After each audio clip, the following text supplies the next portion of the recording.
সমগ্ৰ বিশ্বৰ লগতে দেৰগাঁৱতো পৰিলক্ষিত হ'ল উলহ মালহেৰে পবিত্ৰ বৰদিন উদযাপন কৰা।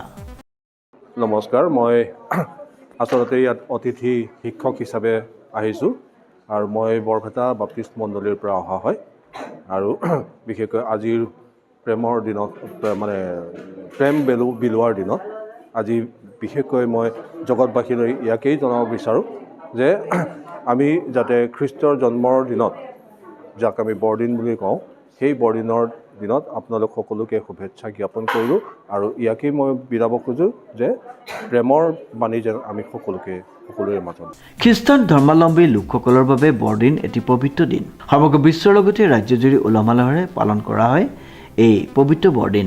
দেৰগাঁও বাপ্তিষ্ট মণ্ডলীৰ উদ্যোগতো উলহ মালহেৰে উদযাপন কৰা হয় পবিত্ৰ বৰদিন। প্ৰয়াত জুবিন গাৰ্গৰ প্ৰতি শ্ৰদ্ধা জনাই জাকজমকতাৰ বিপৰীতে অনুষ্টুপীয়াকৈ উদ্যোক্তাসকলে পালন কৰিলে বৰদিন। নমস্কাৰ, মই দেৰগাঁও বাপ্তিষ্ট মণ্ডলীৰ পৰা কৈ আছোঁ।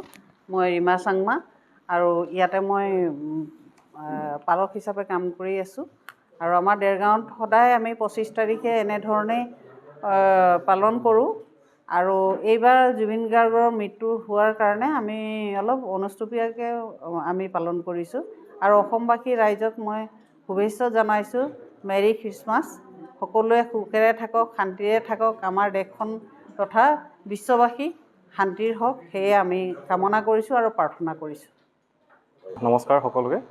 আৰু আমাৰ এই মহান প্ৰভু যীশু খ্ৰীষ্টৰ যি জন্মৰ আমাৰ পবিত্ৰ বৰদিন আমি দেৰগাঁও বাপ্তিষ্ট মণ্ডলী আমি এটা আয়োজন কৰিছিলোঁ। আমি এইবাৰ খালি আমাৰ মৰমৰ জুবিন দাৰ যি মৃত্যু হ'ল, তো সেইকাৰণে অলপ অনুষ্টুপীয়াকৈ আমি পাতিবলগীয়া হৈছে গোটেইবিলাক। তো সেইটো এটা শোকৰ ছাঁ আমাৰ ওপৰত এতিয়াও পৰি আছে, কিন্তু হ'লেও যি পবিত্ৰ বৰদিন আমি পালন কৰিছোঁ আৰু সকলোকে আমাৰ মণ্ডলীৰ ফালৰ পৰা সকলোকে যি শুভেচ্ছা সকলোকে জনাইছোঁ আৰু সকলো শান্তিত থাকক, ভালকৈ থাকক, সেয়াই প্ৰাৰ্থনা ঈশ্বৰৰ ওচৰত। Thank you. নৱজ্যোতি ভঁৰালীৰ ৰিপৰ্ট, নিউজ নাও।